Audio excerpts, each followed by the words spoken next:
vem, vai começar. Ai, cadê minha chupeta? Ah, toma, tá aqui. Magandang araw para sa aking balitang showbiz. Inireklamo ng mga Japanese actor ang programa ni Jessica Soho na Kapuso Mo Jessica Soho, partikular na ang isang researcher nito. Ayon sa Pinay na si Georgette Ann Inaba, asawa ni Inaba Kasunori, ang gumanap na Red Mask sa cartoon show ng Maskman, kinontak sila ng isang researcher ni Jessica at humingi ng oras para sa interview.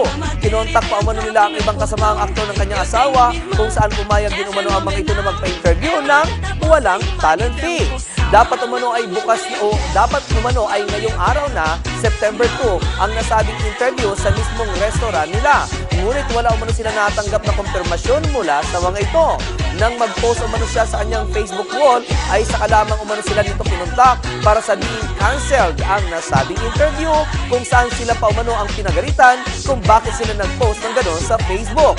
Ayon pa rin kay Georgette, sila umano ang hiyang-hiya dahil sila ang kumontak sa mga senior actors ng Japanese, kung saan ang iba umano ay nag-cancel pa ng mga appointment para lamang ma-accommodate ang gustong mangyari ng nasabing programa.